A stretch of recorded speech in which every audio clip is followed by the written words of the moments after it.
As I saw that notification, I was like, Saks $40,000. What the fuck?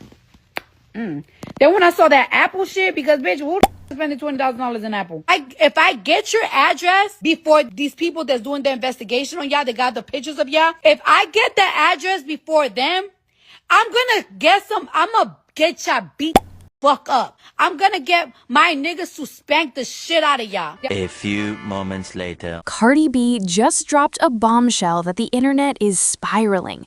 Reportedly, $60,000 was stolen straight off her credit card by 4 men. And the way the situation is unfolding, it's not just about fraud anymore.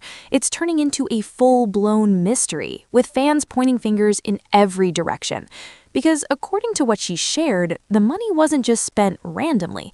It was allegedly used at high-end spots like Saks and Apple, and there were even attempts to pull cash directly from her bank account. That's bold, that's calculated, and that's exactly why people aren't treating this like a regular scam. Y'all went to Chase, y'all went to Saks, y'all went to Apple. Bitch, y'all going to jail! We completely cut off the credit card, but guess what?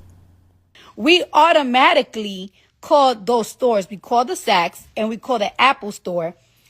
Let me tell you. Now, let's slow this down, because when you hear $60,000 gone, your first thought is probably hackers, right? Some random cybercrime situation. But the internet, they're not buying that simple explanation. Fans believe there's more to the story, and the comment sections are flooded with theories that are way more personal than financial. People are saying this doesn't feel like strangers. This feels targeted. This feels like someone who knew exactly what they were doing. But what fans notice next is where things really get interesting, because almost immediately, a name started trending alongside Cardi's situation, and it wasn't one of the alleged suspects, it was Offset. Yes, her estranged husband. And the way the internet jumped to that conclusion, it was fast, it was loud, and it was messy. People are saying Cardi already knows who did it, implying that this isn't as random as it sounds. Now, before we go any further, let's keep it real. There's no confirmed link between Offset in this situation. None. But that hasn't stopped the speculation from taking over.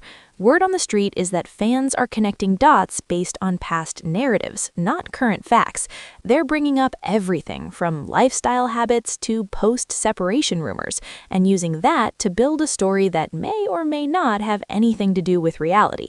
And here's where the conversation gets even more layered. Some fans are claiming that Offset has allegedly been leaning into gambling since the split, saying things like, "That's the only way he finds joy now."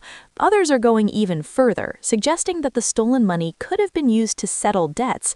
Again, no proof, just people talking. But when narratives like that start circulating, they gain momentum fast, especially when emotions are already involved. But the best part doesn't end there, because look at what happened next. The focus shifted from what happened to who could be behind it, and suddenly this isn't just about a financial crime, it's about trust, access, and proximity. Because, let's be honest, for someone to move like this, multiple transactions, attempted withdrawals, suggests a level of confidence, and that's what has people questioning everything. Now, some fans are pushing back hard against these theories, saying it's dangerous to throw accusations around without credit card evidence. fraud happens all the time, especially to high-profile individuals. And they're right. Being a celebrity comes with a different level of exposure.